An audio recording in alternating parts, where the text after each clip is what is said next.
بسم اللہ الرحمن الرحیم۔ اسلام اور خواتین کے ضمن میں ایک اور بڑی غلط فہمی اور بہت بنیادی غلط فہمی جو ہمارے ہاں بالعموم پائی جاتی ہے وہ یہ ہے کہ یہ خیال کیا جاتا ہے کہ اسلام جنرلی ایک میل اورینٹیڈ ریلیجن ہے، یعنی وہ مرد کو یا شوہر کو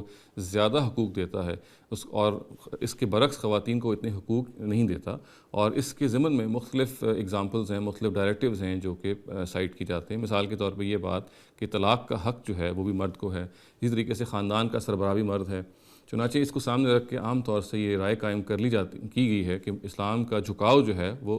شوہروں کی طرف ہے، وہ میلز کی طرف ہے۔ میں اپنے بعض اور ان شارٹ لیکچر سیریز میں یہ واضح کر چکا ہوں کہ ان سارے ڈائریکٹیوز کی کا ایک مقام اور ایک بیک گراؤنڈ ہے، اور اگر ان کو سامنے رکھ کے ان کو سمجھا جائے تو یہ بات صحیح نہیں ہے۔ اسلام مرد اور عورت کو بطور ہیومن بینگ سے بالکل برابر کنسیڈر کرتا ہے، بالکل برابر گردانتا ہے، البتہ ذمہ داریوں کے لحاظ سے فرق کیا جاتا ہے، اور ذمہ داریوں کے لحاظ سے فرق ایک بالکل فطری چیز ہے۔ اسی ضمن کا ایک اور ڈائریکٹیو یا ایک اور حکم جو غلط فہمی کا باعث بنا ہے وہ ہم آج زیر بحث لائیں گے، اور وہ یہ ہے کہ یہ کہا جاتا ہے، بلکہ کہا نہیں جاتا ہے اس پہ چونکہ اس کی بنیاد پہ ایک حدیث موجود ہے، یہ رائے قائم کی گئی ہے اس حدیث کی بنیاد پہ کہ ایک خاتون نفلی روزہ اپنے مرد کی یا اپنے شوہر کی اجازت کے بغیر نہیں رکھ سکتی، اور اس کو نہیں رکھنا چاہیے۔ یہ روایت جو ہے یہ بخاری میں ریکارڈڈ ہے اور حضرت ابو ہریرہ سے ہے، اور اس کے الفاظ یہ ہیں کہ نبی صلی اللہ علیہ وسلم نے فرمایا کہ لا تصم المرأۃ وبعلها شاہد الا باذنہ، یعنی ایک خاتون کو روزہ نہیں رکھنا چاہیے جبکہ اس کا شوہر موجود ہو، الا یہ کہ وہ اس سے اجازت لے لے۔ چنانچہ اس روایت کی بنیاد پہ یہ کہا جاتا ہے کہ ایک اتنا پرائیویٹ معاملہ جس کا تعلق ایک ورشپ کے ریچول سے، یعنی روزہ رکھنا ظاہر ہے کہ انسان کا ایک بالکل ذاتی تعلق ہے، اور خاص طور سے جہاں پہ جو روزہ مراد ہے وہ فرض روزہ نہیں ہے بلکہ نفلی روزہ ہے، تو یہ کہا جاتا ہے کہ نفلی روزے میں بھی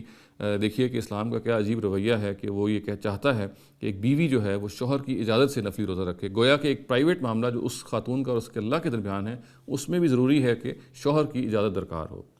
تو دیکھیے سب سے پہلے تو یہ سمجھ لینا چاہیے کہ اس میں جو کچھ بھی بیان ہوا ہے وہ اسلام کے فیملی سٹرکچر کے حوالے سے سمجھنا بہت ضروری ہے۔ اسلام یہ سمجھتا ہے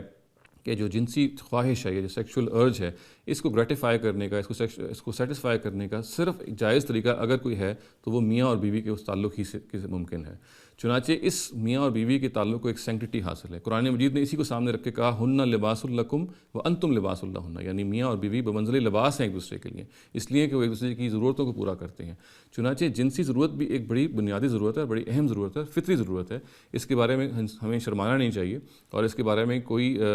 ملامت بھی اگر سہنی پڑے تو سہنی چاہیے۔ اس کی وجہ یہ ہے کہ اس کے معاملے میں انسان کو بہت حساس ہونا چاہیے۔ اب اس کو اگر اپنی جنسی ارج کو سیٹسفائی کرنا ہے تو جیسے خاتون کے پاس اس کا شوہر موجود ہے ویسے شوہر کے پاس اس کی بیوی ہی موجود ہے، اس کے علاوہ کوئی ذریعہ نہیں ہے۔ اسی پس منظر کو سامنے رکھ کر قرآن مجید نے یا نبی صلی اللہ علیہ وسلم نے اس روایت میں یہ ہدایت کی اور یہ نصیحت کی کہ بیویوں کو اپنے شوہروں کی اجازت سے ہی روزہ رکھنا چاہیے، اس لیے کہ ظاہر ہے کہ اس کے پس منظر میں جو بات ہے وہ یہی ہے کہ ایک شوہر کو اس کی ضرورت ہو سکتی ہے جنسی لحاظ سے، اور ظاہر ہے کہ وہ روزے سے ہوگی تو وہ ضرورت پوری نہیں کر سکے گا۔ یہ بات بھی سمجھ لینی چاہیے کہ اسلام جب یا دین بالعموم اس طرح کے الفاظ اختیار کرتا ہے، اس طرح کے ڈائریکٹیوز دیتا ہے تو اس میں وہ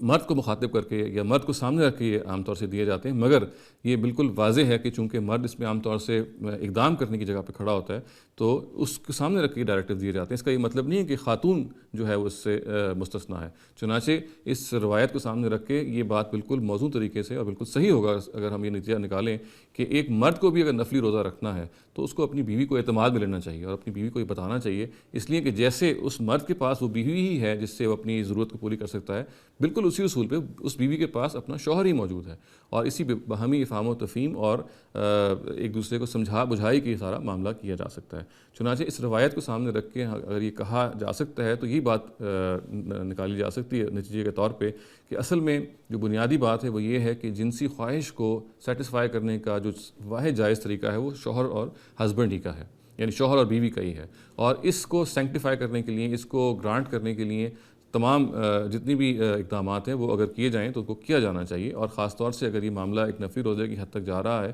تو میاں اور بیوی دونوں ہی کو اس کی رعایت کرنی چاہیے کہ اگر وہ کوئی اس طرح نفلی روزہ رکھ رہے ہیں تو اپنے یعنی شوہر اپنی بیوی کو اور بیوی اپنے شوہر کی اس ضرورت کو سامنے رکھے۔ کسی اور موقع پہ گفتگو کرتے ہوئے میں نے یہ بھی عرض کیا تھا کہ یہ اسلام نے اس ضمن میں بعض اور بھی احکامات دیے ہیں جو غلط فہمی کا باعث بنتے ہیں اور جو اسی قبیل کے ہیں۔ مثال کے طور پہ یہ بات کہ ایک جو روایت میں بیان ہوئی ہے کہ اگر شوہر اپنی بیوی کو اپنی جنسی ضرورت کے لیے پکارتا ہے رات کو اور وہ نہیں قریب آتی تو روایت میں آتا ہے کہ فرشتے جو ہیں وہ پھر ساری رات اس خاتون کو ملامت کرتے رہتے ہیں. تو اس کو بھی اصل میں اسی پرسپیکٹو میں سمجھنا چاہیے، اور میں نے اس لیکچر میں ایکسپلین بھی کیا تھا اس کا صحیح پس منظر کیا ہے، اور وہاں پہ بھی بات بالکل واضح ہے کہ یہ وہاں جو کرس ہے یا وہاں پہ جو سختی ہے اس کی بنیادی وجہ کیا ہے. اس کی بنیادی وجہ یہ ہے کہ خاتون کے پاس اصل میں تو کوئی عذر نہیں ہے اپنے، یعنی ایسا نہیں ہے کہ وہ تھکی ہوئی ہے یا مثال کے طور پر اس کے پاس کوئی اور معاملہ ہے تو اس وجہ سے اپنے شوہر کے قریب نہیں جا رہی، بلکہ وہ جان بوجھ کے اپنے ہسبینڈ کو ایویٹ کر رہی ہے. تو وہ بھی کرس یا وہ بھی جو غصہ یا اس شدت ہے ان الفاظ میں اس کی وجہ سے ہے. اور اس روایت میں بھی اصل میں یہی بات ہے کہ جس طرح سے یہ معاملہ مرد کو یعنی مخاطب کو کہا گیا، خاتون کے معاملے میں بالکل ایسے ہی ہے. یعنی مثال کے طور پہ اگر خاتون کو ضرورت ہے کہ مرد اس کے قریب آئے تو مرد کو بھی بہرحال ایویٹ نہیں کرنا چاہیے بغیر کسی وجہ کے. اور جیسے کہ میں نے عرض کیا کہ عام طور سے دین کا مزاج یہ ہے کہ اس طرح کے احکامات میں مرد کو سامنے رکھ کے بات کی جاتی ہے، کیونکہ اس میں حیا کے تقاضے بھی پورے کرنا پیش نظر ہوتے ہیں، اور ساتھ چونکہ مرد بنیادی طور پہ اقدام کرنے کی جگہ پہ کھڑا ہوتا ہے تو وہ بھی اس لحاظ سے پوری ہو جاتی ہے. اس پس منظر میں ہم کو سامنے رکھ کے یہ کہہ سکتے ہیں کہ اس روایت کے اندر سے یہ نتیجہ نکالنا کہ ہم اللہ تعالیٰ کی اگر پرستش کر رہے ہیں روزہ رکھ کے تو اس کے نتیجے میں ہمیں اپنے خاوند سے یا بیویوں کو اپنے خاوند سے اجازت لینی پڑے گی، اور خاوندوں کو بیوی سے کنسنٹ یا ان کم سے کم اعتماد میں لینا پڑے گا. تو اس میں اصل میں اس کا بنیادی بیک گراؤنڈ یہ ہے کہ اس ضرورت کو ایک انتہائی جینوئن ضرورت سمجھا گیا ہے، اور اس کے بارے میں یہ کہا گیا ہے کہ یہ میاں اور بیوی چونکہ تعلق ہی ہے جو ضرورت کو پوری کرے گا، تو لہٰذا اس کے بارے میں میاں کو بھی حساس ہونا چاہیے اور بیوی کو بھی حساس ہونا چاہیے، اور اس حساسیت میں نفلی روزے میں بھی انسان کو اس کی رعایت کرنی چاہیے. اقول قولی ھذا واستغفر اللہ لی ولکم ولسائر المسلمین والمسلمات.